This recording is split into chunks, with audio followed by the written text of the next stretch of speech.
We are reading Shankara's text, Atma Bodha Self-Knowledge. We are in chapter, verse 27 right now, reviewing. When that one alone is not known or not realized, the jiva, the individual, experiences fear. Fear is nothing but false evidence appearing as real. Only upon knowing, recognizing, realizing I am that, one can be fearless.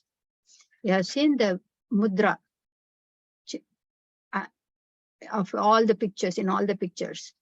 I am here, don't be afraid. Because of a wrong idea, individual is caught in fear. All the what ifs come in our mind. When there is no second, why fear? What are you angry about? Worry about what? Guilty of what? There is only one. You are that. Na aham jivaha paramatma iti jnatva chet nirbhayo bhavat. Only way to get out of that fear is with scriptures and Guru's guidance and knowing that aham brahmasmi, I am that. I am fearless. There is no second to threaten me. That comes only from scriptures. And he is saying that Guru, he defines as Stotranyan Brahmanishtan. Stotranyan is the one who has studied Shastras thoroughly. Parampara Guru. There should have been three generational Gurus. For Shankara, Govinda Bhagavatpada was his Guru. His Guru was Gaudapada Acharya. So we don't want to listen to anybody who is just talking about it. They should have a Guru. They should have studied for this. So that way they were a pupil, they were a student seeker, and they have asked questions, they have clarified, they are convinced to teach others. That is Stotrangi. And Brahmanishtan is the one who is firmly grounded, Aham Brahmasmi, that conviction. And his or her, that person's lifestyle should reflect it's not just a preacher. It should reflect whatever teaches. Walk the talk. That is, those two are requirements. When a disciple approaches such a guru with humility, open-mindedness, that is what humility means, open-mindedness. Because oftentimes students come with a preconceived notion. They have studied, they have heard, they know, then they get mixed up. At that point, the seeker gets the divine vision. Jnana chakshuhu, avrita chakshuhu, viveka chakshuhu. These are all terminologies in Sanskrit. The divine vision. That I am one, I alone is in all. Then there is kindness, compassion, generosity, everything happens. At that point, the disciple is completely fearless, not afraid of death. Knows that death is, I am not dying, I am ever present. I am shedding this body. With deep conviction that I am the seer of this body's presence and the absence. That is knowledge and fearless status. Atma is one, and that one illumines all, this body, mind, senses, intellect, universe, everything at the microcosmic level. Because that Atman is present in this body, this mouth, the tongue is speaking, eyelids are opening in the morning, my hands are giving gestures. Otherwise, nothing will happen. No activity will be there. All these are anatma, inert. They don't know I exist. This body does not know I exist. Atman is Chaitanya, knowledge. Sun, moon, stars, 5 elements, everything shines, acts, performs because of that one Brahman, Supreme Presence. That Brahman and this Atman are one and the same. Every appearance is leaning on that one Brahman. That is why that Brahman is called Vishveshwara. Vishwam means universe. Ishwaran of universe. There's no existence without that existence. Anything that exists is that. Stop and think, how do ants know that there is sugar in your kitchen in the bottle and the bottle is left open? How do they know that? That is Chaitanya. How does a seed become a plant? How does a bud bloom into a flower? How does a caterpillar become a butterfly? This is all Chat, Chaitanya, Chit. That is knowledge. That Brahman is knowledge. Atma is illuminating, expressing through all. Develop that vision. You are that. Verse 28, Atma is luminosity. Itself illuminates. All objects are illuminated. Atma illumines others. Meaning it casts its lights on others. Evenly and widely, and we are not aware of the source of light. When you see things, you don't see the light, you just see the things. But primarily, that is the luminescence. Sun, moon, stars, lightning, fire, none of them have luminosity by themselves. They are all illuminated by Atma.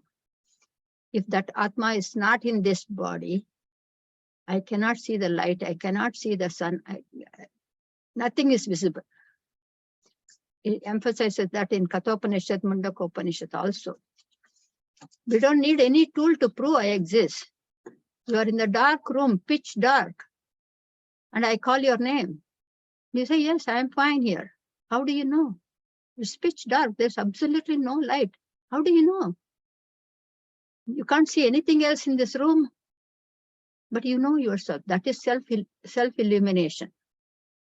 Atma is self-illumination. I am that Aham Brahmasmi, but cannot be known, reached through our senses. We see the sun because the Atma is here. A blind person cannot see the sun even at midday at 12 o'clock because the tool is not working. The eyes are the tools. Mind is there, but eyes are the tools. If the tools are not working, mind cannot interpret. I illumine all and nothing but is there beyond me. Atma is not an object of cognition. Atma is the subject. A subject can never become an object. Atma is the seer and everything else is seen, including this mind and body and intellect and world around everything. To know, to realize, one need to go deep within, even though it is all pervasive. We have to go deep within. A flashlight cannot see its own battery. A fetus in the mother's womb cannot see the mother unless comes out. We are all in our own bubbles in this world of Maya. We have to come out of it. We have to realize it. So the question is, how do I do that? How do I know that? Only way to know and realize that Supreme Presence without this second is na iti, neti, neti, not this, the process of negation. We need to know what needs to be negated, discarded. Example is, you can say, think about tea or coffee. You need to know what needs to be taken out, so you get tea and coffee. Atma doesn't need to be attained, achieved, or arrived at somewhere, sometime. It is here, here and now, right now. It is ever present. All we have to do is remove all the dirts, all the negativities in the mind. See the oneness in diversity. To know that Shruti Pramanam, scriptural reference. That's what we are doing now. Mahavakyas are in all the Vedas. Rig Veda, Yajurveda, Samaveda, Atharva Veda, all the Mahavakyas. That says you go inside. Like a lamp is luminous. If a lamp is covered with a pot with 5 holes, you will see only little bit. That's what we do. We don't see the bigger picture. We see through our perspective, through our own nose and I don't know, whatever it is, through our own perspective. So limited vision. So we have to go beyond that. That's what verse 30 he says. Antaryami. 31 is avidyakam shariradi drishyam. Body, mind, senses are all avidyakam. Avidyakam means originated from ignorance, not knowing the self. From ignorance, not knowing the self, desire comes. I don't know who I am. I think I am Vijaya. I want that.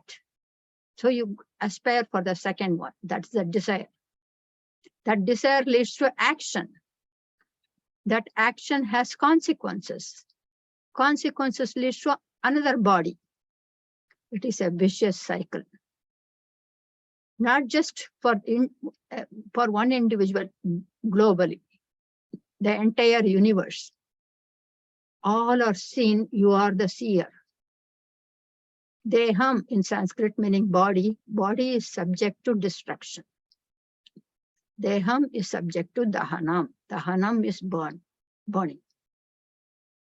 Atman is different from the seen. Aksharam. Aksharam is imperishable, indestructible. No birth, no death, nothing in between. Ever present. One who understands that, aham that, I am Brahmasmi. One who understands that, I have no birth, I have no death, I shed this body. That person is Krita Krityan in Sanskrit, meaning he has fulfilled his life purpose. That is the purpose of human existence.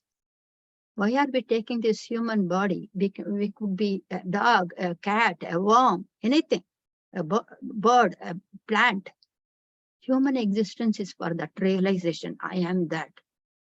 Know that that is you and is in all appearances. That is 31. Now we go to 32. Janma Jara Karshya Laya, that is birth, old age, senile, death. This is all for the body. I, Atman, do not need any senses. I am not dependent on any tools. I am beyond senses and mind. I illumine them.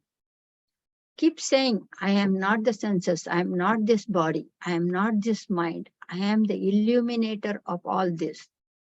This will lead to dispassion, not drawn to external pleasures.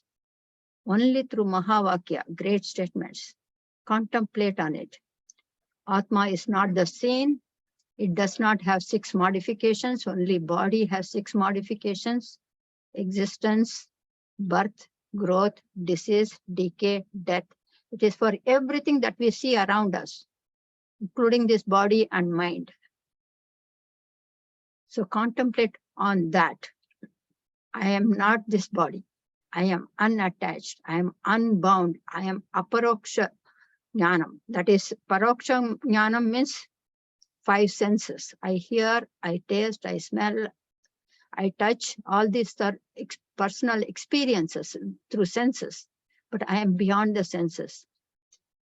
Intellect cannot pinpoint. Intellect can say this is a pencil or this is a pen. Intellect can say the difference, but I am all pervasive. Intellect cannot identify Atman from something else. There is no something else. There is no second. There are 6 modalities of getting the knowledge, knowing. Whatever we see, either we can see, hear, taste, smell, or touch. That is all called direct experience. You can infer. You see the smoke and then you say, oh, there is a fire there. You infer. You bring minerals from Mars and compare with the minerals of Earth. That is comparison. You see the road is wet in the morning, you know it is rain, cause and effect. Through negation, by confirming the absence of something. They do the blood test, they say, okay, you don't have diabetes. They do the CT scan, they do chest x-ray and say, you don't have any problem with your lungs. This is all negation. Then the next sixth one is scriptures and guru. So as a self, you cannot see the self, you cannot see it, you cannot infer it, you cannot compare it, you cannot see the effect. Only through negation and only through guru and scriptures. You negate, this is not Atman, that is not Atman, that is not Atman, and then come back to what is Atman. That is, so because Atman is not the mind, therefore the qualities and characteristics of the mind are not of, they are of mind, not of me. The mind is feeling all the emotions. I have no sadness, I have no sorrows, I have no sufferings, I have no likes and dislikes. I am apranaha. That means I'm not the breathing. I am the witness of the breathing, body breathing. Amurtaha. I don't have form. Nirvikaraha. No modification. I am luminous. I am all pervasive, pure without dirt. That he says, listen to Shruti. Shruti is that which is heard. Upanishads and scriptures are as tools, Shruti Pramanam. Verse 34, Guna. Another meaning for Guna is rope. That which creates a knot, a bondage. Atma is Nirguna, beyond three gunas. We will read further Sattva, Rajas, Tamas. Atma is beyond gunas. Gunas is for the jiva. Nishkriya is it does not perform anything. It is the witness, it's a sakshi. Nityaha, ever present. Nirvikarha does not change, no modification. Cannot be differentiated as this or that. There's no birth, no death, nothing in between. It is not an object of cognition. Niranjanaha is not touched by the consequences of actions. Abhokta, therefore no karta, it doesn't perform anything. Akarta. Nirakara, that means no form. It is limitless, all pervasive. Vishnuho, Vishnuho means vyapaka shilaha, that means all pervasive. The space is all pervasive.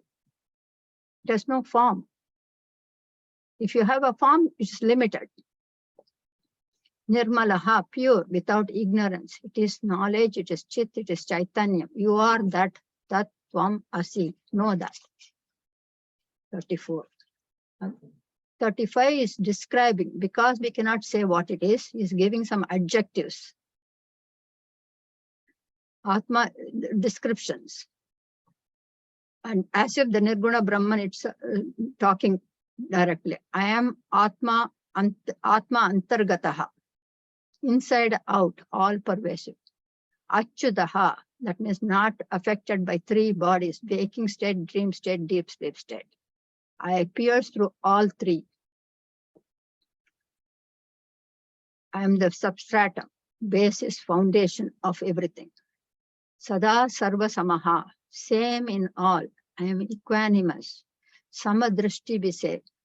I am in a worm, in a cat, dog, animal, plants, everything, mountains, rivers, humans, everywhere I alone is. Shuddhaha, pure. Nirsangaha, I am not attached to anything. I alone is ekam. Nirmalaha, without body, mind, and intellect. What is body after all? Flesh, blood, bones, and muscles. Just like tree has trunk, leaves, parts. Same thing. That's all the body is. Mind is unpredictable. One time it is happy, another time it is worried, another time it's afraid. I'm none of this. Achalaha, immovable, complete, purnam, satyam jnanam anantam. That is why it cannot change. It cannot shake. Achalaha, it's all pervasive, everywhere. How can it shake? A pendulum can have space to move back and forth. existence, consciousness, bliss, ever-present knowledge, limitless bliss. We go to 36. Guru teaches the disciple, Tat Tvam Asi, you are that. The disciple, after intellectual understanding, contemplates on that knowledge, and upon consistent practice realizes the truth, that I am that. That's the ultimate goal of human existence. At that point, there are no two. That is moksha, liberation, nirvana, contentment, inner peace. And that is possible only for human being. Nobody else can get it. Animals, dogs, plants, mountains, rivers, nothing. It's only for human being, because we are into the inquiry. That is the sixth sense we have, the intellect to inquire. So when there is no Jivan, and one alone is a limitless bliss, I am free from all struggles, suffering, sorrows, because there is only witness. Until that realization, the jiva comes again and again. Takes rebirth again and again. Experiences the pain and pleasure. That is verse 36. Today we are going to start with 37. Verse 37, Evam nirantara krita brahma eva aham asti iti vasana harati avidya vikshepam yoga iva rasayanam. Nirantara krita, that means constant, consistent, persistent practice can alone erase the ignorance. It's applicable to everything. Biking, swimming, cooking, whatever you do, driving, you have to constantly practice it.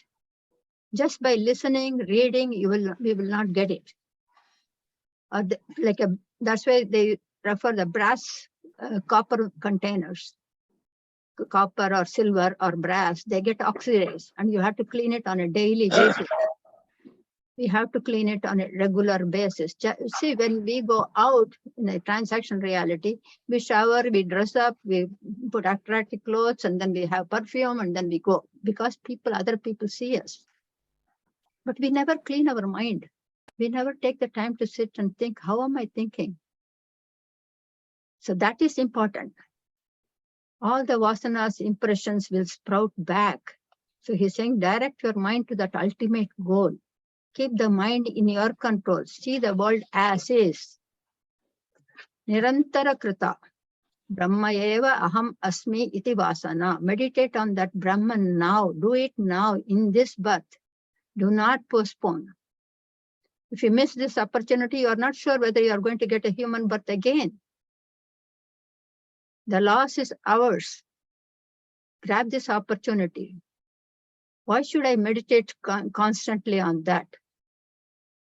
Ignorance is dissolved. He's saying sukha prapti and dukkha nivritti. So you feel that inner peace, but whatever life throws at you, you are not disturbed, you are not perturbed. The second one is not there. Right now we see multiplicity. We see so many varieties. Everything is classified and catalogued. Once we pursue this constant, consistent, regular practice, plurality will dissolve, and you see the one unity in diversity. This process of constant awareness is nididhyasana. This process is difficult, but not impossible. And you are not drawn to the external temporal pleasures. Like he gives an example of mirage. You are driving and you see water and you think there is water, you go there and there is no water. It's just an appearance, mirage. Once you know it is an appearance, even if you are thirsty, you are not going to go there. Similarly, the entire universe, the entire life, all appearances, anityam atriptikaram. Nothing is permanent.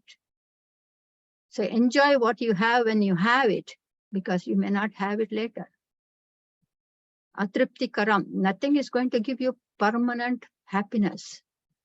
Impermanent. Therefore, constant abhyasa, practice. How long? Dirgha kale. Long time until you reach it with a yearning, with a longing, with an internal self-motivation. Brahma Dhyana. What happens when you do this? It creates an impression in the subconscious mind, deep within. Mental awareness. Be conscious living all the time. Try to be conscious. When you wake up in the morning, tell yourself the eyelids are opening because of that Atman is here. When you are walking, tell yourself the feet are walking because that Atman is here. When I'm eating something, my throat is swallowing because that Atman is here. That is Nirantara Krita. Initially you may not get it, but even if you get it once or twice a day, slow and steady, it will take you there. At one point, you will realize that everything is functioning because of that. As one meditates on that Brahman day in and day out, one realizes Brahman, becomes Brahman, meaning the ego is completely dissolved and you are just being. We are all human beings, have become human doings. All the time running around. We don't know what the destination is. That's why it's called rat race. There's the example he gives. The wasp brings in an insect into its hole. And that insect is constantly thinking about the wasp and automatically become wasp. Now, recently the scientists are doing research on that, and they are called parasitoids. Parasitoids. And rishis have done it thousands of years ago. Similarly, when you meditate upon that one with the desire and inner motivation, that's one's ego. What is ego? Ego is I and mine, dissolves completely and merges in that supreme. What is I? I is just the ego. I am the witness of that I. There's nothing in this universe that is mine. I can have $1 billion in bank balance. I can have 3 cars. I can have 4 homes. I can't take even a penny with me when I shed this body. Nothing is mine. We come naked, we go naked. Vedanta is not creating Atma, but removes the ignorance. And he gives the example, line 4, Roga iva rasayanam. Just like the medicine cures, Vedanta cures that ignorance. Just like the brightness of the sun removes the darkness. It doesn't create light. There is no darkness per se. Darkness is absence of light. Absence of knowledge is ignorance. He gives an example. An elephant needs to be taken to the cage immediately after bath. Otherwise, it will throw itself all the mud and dirt on its head. Similarly, upon Shravanam, upon listening to all this, Shravanam study or practice, it is suggested to go to the bed with that night, with the thought that I am Aham Brahmasmi. I always tell my students 3 statements. When you go to bed, say, Sarve Jano Sukhino Bhavantu. May all be happy. That is Dvaita Bhavana, I and others. Then you say, Aham Brahmasmi. I am the witness of all. The third one is Sarvam Krishnarpana. That means everything is that divine's game. I am only a tool. That is the realization. I am only the hollow, 9-hole hollow tube. His music flows through that. That is the symbolism of the flute.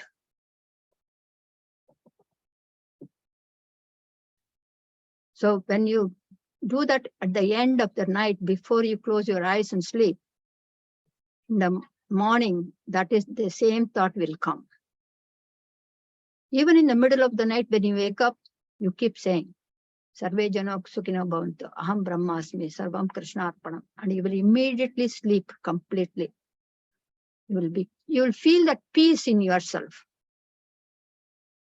So keep saying, so because other things will sprout, all the experiences will keep sprouting. Your mind will be thinking even in the middle, and then you can tell your mind, stop thinking, Sarve Jano Sukhino Bhavantu, Aham Brahmasmi, Sarvam Krishnarpanam, and you will see that mind stops and everything is in peace. When this thought is encouraged daily, it becomes a conviction in your subconscious mind, and the same thought will come out, even if it is in the next body. Even if you take the next body, that is that thought, that is the Sukshma Sharira traveling. Remember, we saw the Tadatmananda's Sukshma Sharira traveling. That thought travels. That is why it's very important to have that thought, positive thought in your mind at all times. Aham Brahmasmi. Verse 38. Vivikta deshe asino viraga vichitendriya bhavayet ekam atmanam tam anantam ananyadihi. What should I do to realize that self? What is the process? Those days in Gurukulam, Vedantic courses, when they were teaching, the teacher would not allow the student to read any other book except this. That way there is no distraction.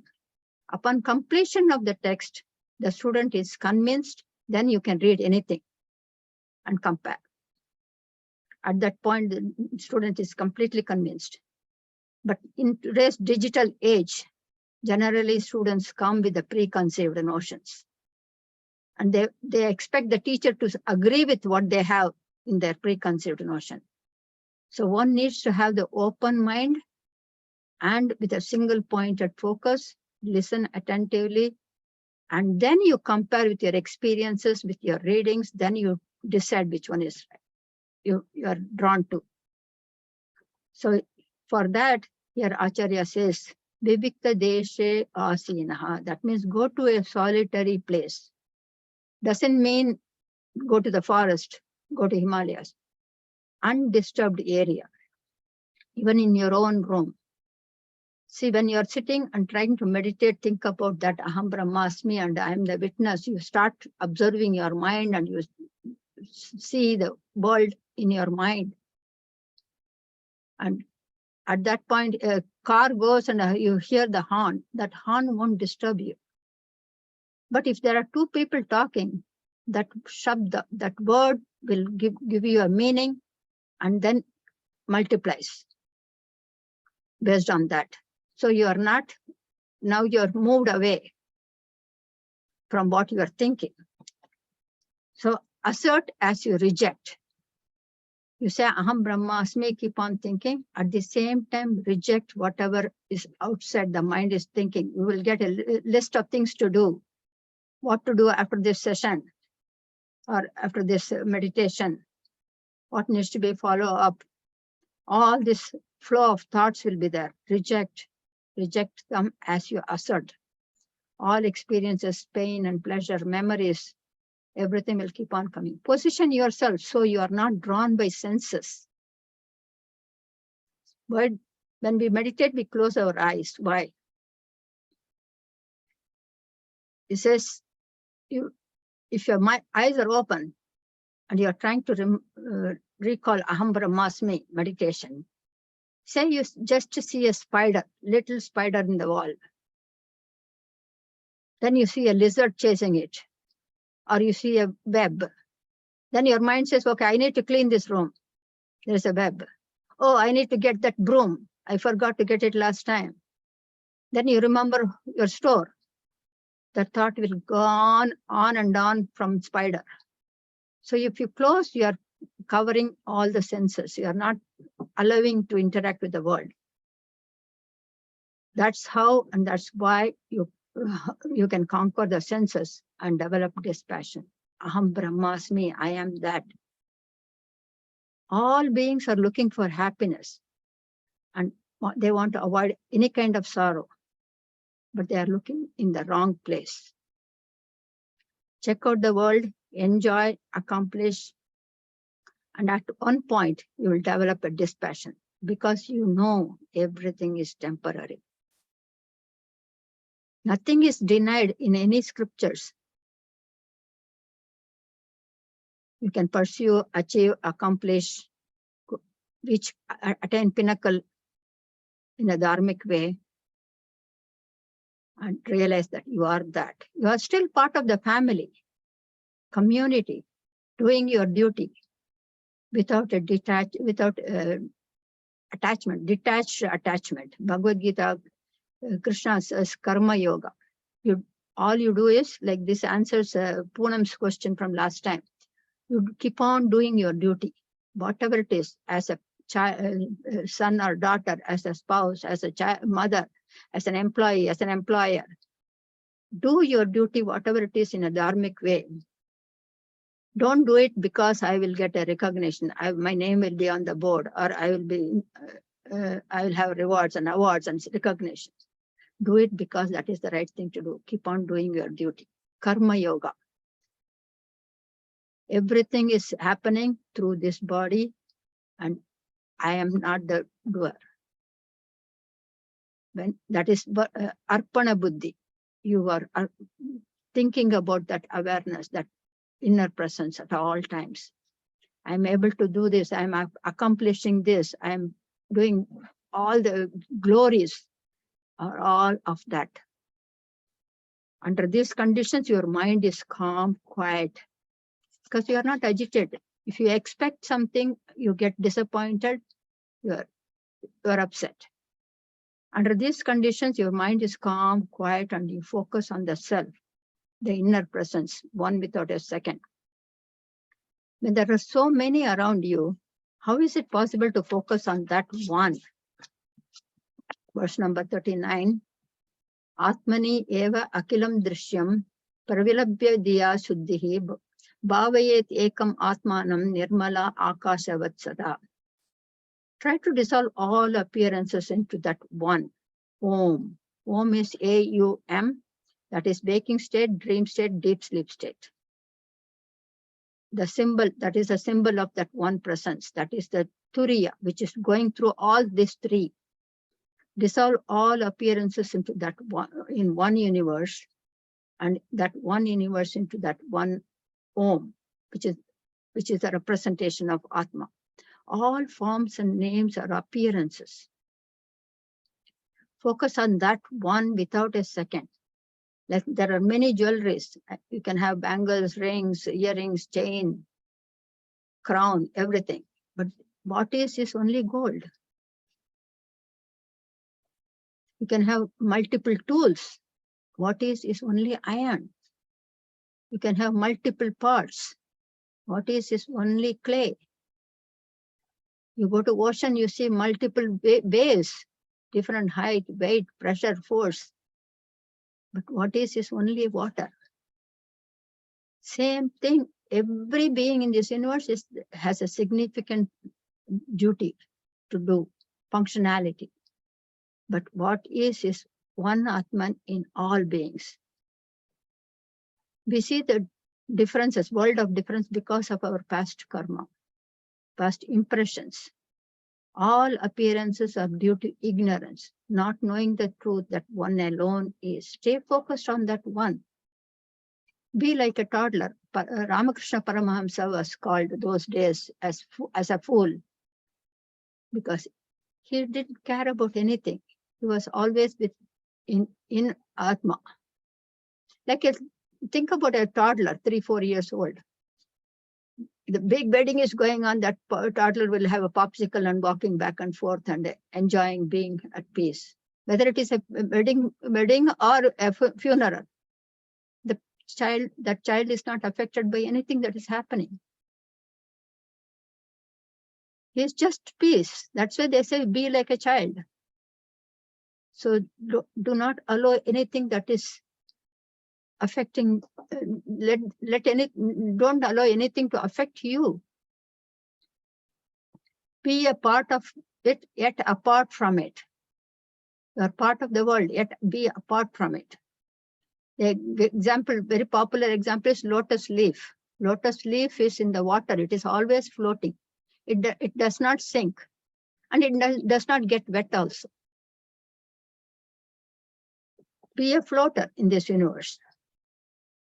Because if you leave your duties and say, I'm going and doing my meditation, sitting, I'm not going to do anything else, I'm becoming a sannyasi. You'll still go there and think about the other things, the worldly things. That is, in Gita, he refers it as mithyachara. You are in limbo. You are neither in meditation nor in doing your duty. Do your duty at all times, but think that I am not the doer. Everything is getting done through this. Arjuna wanted to escape from that war. He said, I'll go and do meditation. And Krishna said, you are a warrior. You fight. And there are people who say Krishna encouraged war. No, he did not encourage war. He said, you do your duty. As a warrior, it is your duty to fight. If you go and sit in the forest, Himalayas, you are going to still think about Drona and Bhishma and Duryodhana. You are not going to meditate. And you see an animal coming towards you, a coyote, you are going to pull your arrow right away, because that is your innate quality to fight. You are a warrior. Same thing applies to all of us. Do your duty in whatever role you play without expecting anything in result. Whether I get it or not, I'm happy. I will just do my best. Be honest to yourself. That's what it means. Now, verse 40. Rupa varnatikam sarvam vinaya paramarthavit paripurna chidananda swarupene avadishtate. 39 and 40 are exactly the same. He just uses different word. In 39, he uses drishya, that is seen. In 40, he uses rupa, which is form. In 39, he uses pravilabhya, that is dissolution. In 40, vinaya. Vinaya is also dissolution. In 39, Suddhi. Suddhi means merges. The entire cosmic, everything merges in that one Brahman. In 40, there is a Paramartha Ved. That means the I, the ego, I and mind dissolves in that Atma. So having rejected all forms and names and all, only by constant, consistent, single-pointed focus on that one, which illumines all, the multiplicities dissolves, and the seeker dissolves in that one. At that point, there is no seeker. Presence alone is. The dreamer cannot see or experience and understand the waker. When you are a dreamer, you don't see the waker. You don't understand the waker. But the same dreamer becomes the waker. Upon waking up, one has awakened to the brighter, cleaner world of the waking state. The dreamer has ended his dream. Similarly, upon realization, I am that, all perception of the world recognized by the mind, by the ego, is all dissolved. And the seeker is now the inner presence. No more Dvaita, no more second. We saw that in verse 5, the fluorine. We use the fluorine to dissolve, and finally it dissolves itself. So everything, all the mind, thought, everything dissolves, and you realize I am that. Verse 41. Nyatru jnana jnaya beda parena atman vidyate chidananda ekarupatvat dipyate swayam eva hi. In the universe, whatever we want to learn, you want to see a pen, you need the experiencer, which is I, the experienced object, and the connectivity between these two. The interaction. Otherwise, I won't know. I can have the pen right here. I am the here, the receiver. But if there is no connection, I won't know what it is. So we need three. experiencer, experienced, and the experience, which is in Sanskrit, it is called Triputi. These three are not necessary, not applicable to that Supreme Presence. You don't need three. Because Brahman is knowledge itself, existence and consciousness. In Gita chapter 4, verse 24, in India, when we eat, we take water, and actually even other religions, they pray before they eat. In India, we take water and move it 3 times and pray. What it means is the food that is eaten, the process of eating, and the eater, all are one. I alone is. That's what it means. Just before you eat, I am not eating. The body is eating. I am the witness of this. I'm in all. I am the food. I am the eater. I am the experience. So it is self-luminous. No need for another equipment to prove its existence. What's the benefit of knowing that this Atma? No one would do anything without getting a benefit, right? Why would anyone want to come to Advaita? Sanatana Dharma, everlasting principles of life, eternal values of life. Hinduism came later. Specify 4 goals. Dharmartha, Kama, Moksha. That is, first one is basic needs. You want food, clothing, and shelter. That is Artha. Then you want some things for pleasure. We eat basic food. If you are hungry, you can eat. You can just eat one thing, just a bread alone or rice. But we want taste. Then we go to Mexican food, Italian food, Ethiopian food, Thai food, because that is pleasure. Third one is righteousness, Dharma. Artha, Kama, Dharma. Dharma is righteousness. Fourth one is liberation, Moksha. All our actions fall into one of these categories. First 3 are impermanent, temporary. The fourth one is permanent. Once you get this, it will never go away. Any number of births you take. That is the supreme goal of human existence. Once achieved, such a Jivan has no rebirth. Forget rebirth. We don't know. Nobody has come back and told us. But in this birth, you will feel the contentment. At that point, nothing more to gain. I need to do this to make me happy. No, I need this to make me happy. No, I am already happiness. And that is you. And here he refers as Shina Punya Madhya Loke. After shedding this body, wherever you go, Brahma Loka, Vishnu Loka, there are different loka, different planes.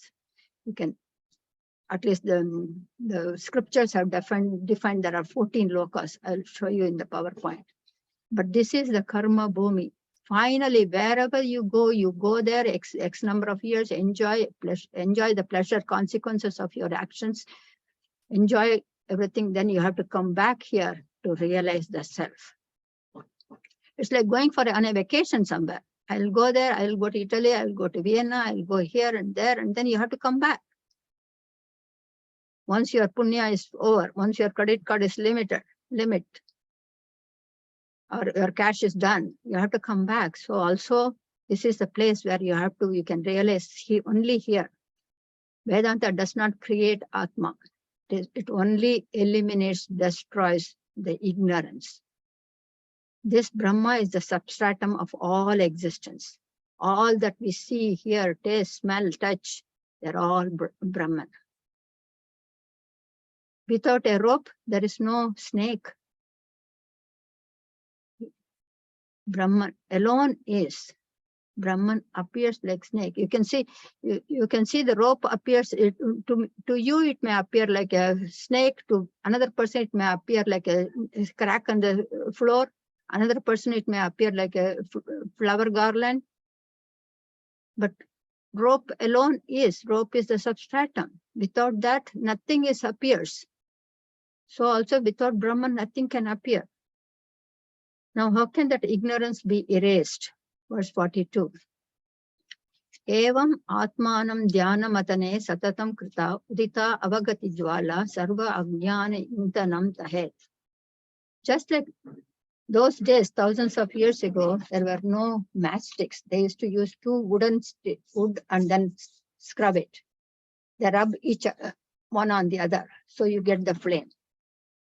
And that is called matanam. That one is, it will burn the hay, cotton, etc.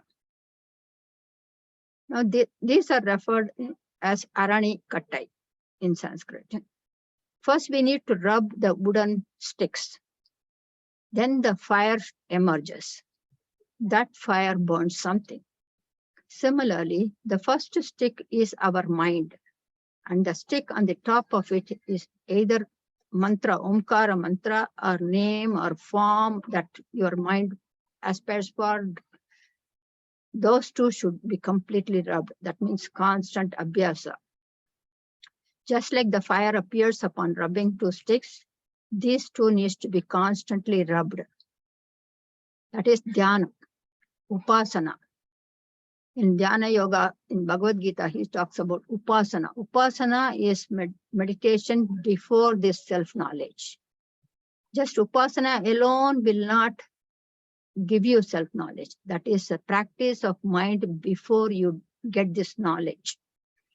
And after knowledge, staying in that knowledge is nididhyasana.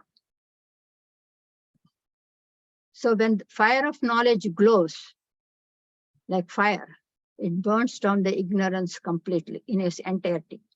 At that point, the presence, the Atman shines forth. That is self-realization. You are no longer bound by ignorance. I and mine are completely gone. There is no I and mine. When ignorance is gone, all thought, word, actions, everything dissolves. One alone is. Such a jiva, one individual who realizes is Swarajya, he says. Swarajya means royal king, one who has conquered the mind. Many of us are slaves to the mind. We go wherever the mind draws us. Whereas a realized one knows Brahman alone is, and I am that. I am complete, I am Purnam, there is no second.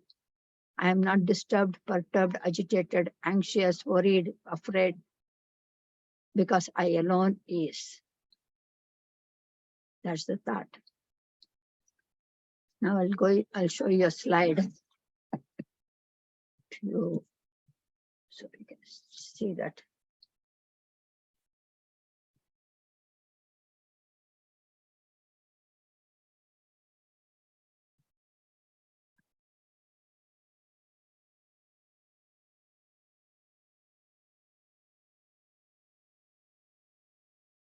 This is important, comes in 3 verses. The modality of means of knowledge. Direct experience is through senses. Inference is smoke and fire. Oops, go back.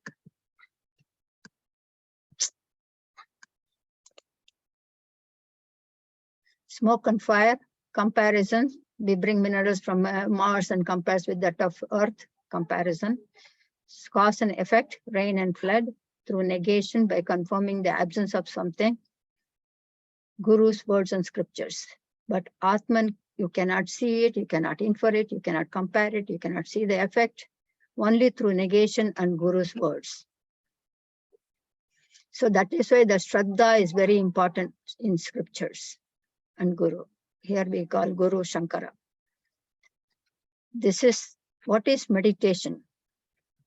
Constant, consistent, regular practice. I have this book, Conscious Living. Someone gave it to me 20 years ago.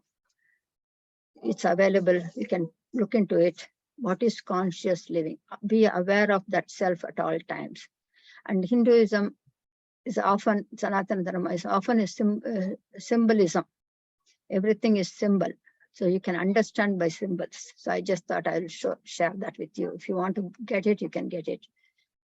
And 14 lokas. There are 6 lokas, 5 lokas above. This is karma moving, this is the earth. Satyaloka, Janaloka, Maharaloka, Swargaloka, Bhuvaloka. And at the below is Atala, Vitala, Sutala, Talatala, Patala. These scientists are looking into it, and it could be mental state of individuals also, because nobody has gone there and come back and told us. It is the mental status.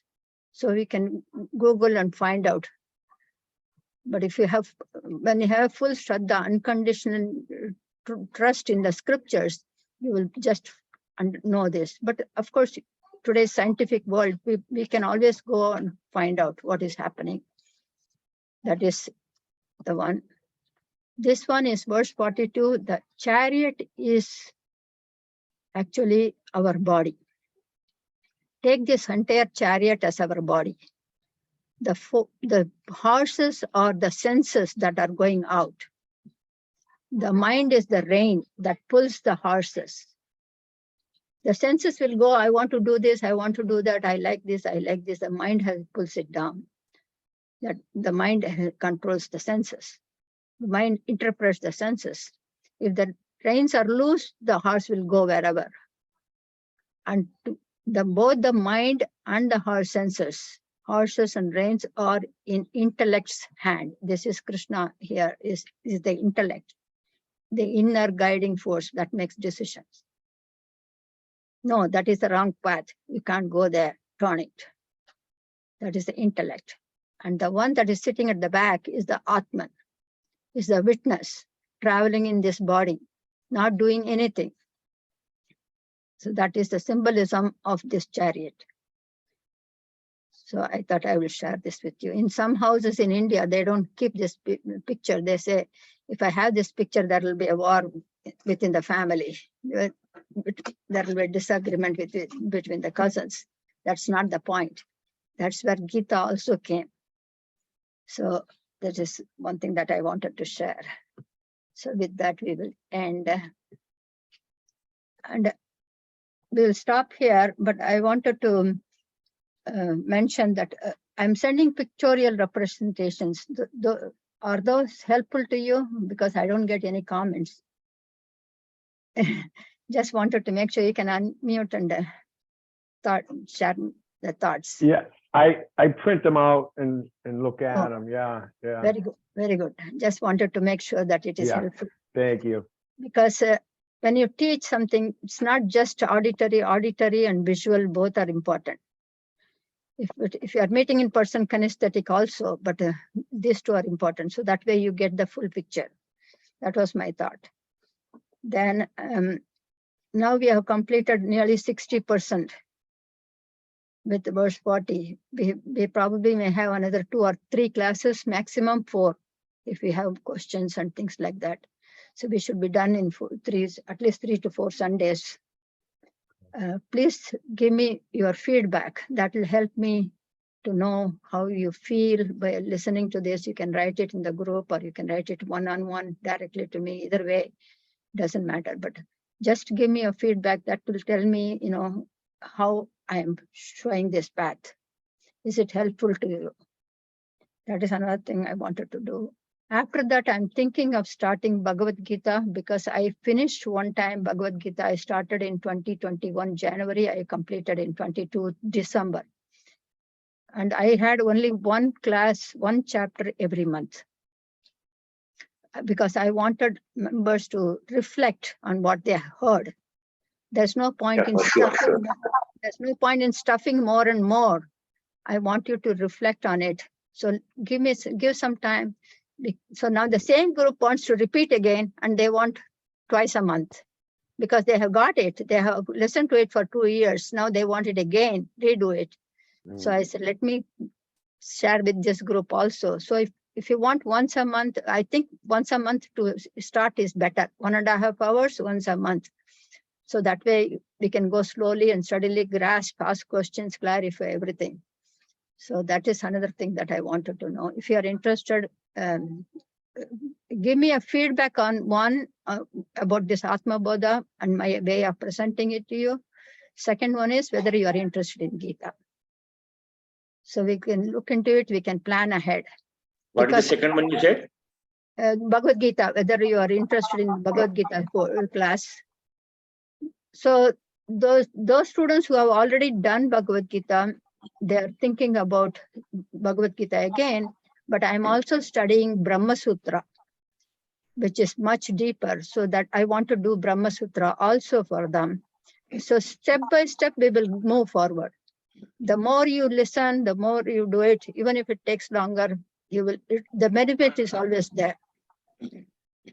Because life, samsara is so caught up. You are going to be caught in different things. You will never find time to sit and listen unless you commit yourself. That is why they are saying, teach something, anything. It doesn't matter to me, but I want to sit for 1 hour. That gives me inner peace. So that's the goal. So with that, I conclude. Oh, I've been recording it. Om Shanti Shanti Shanti.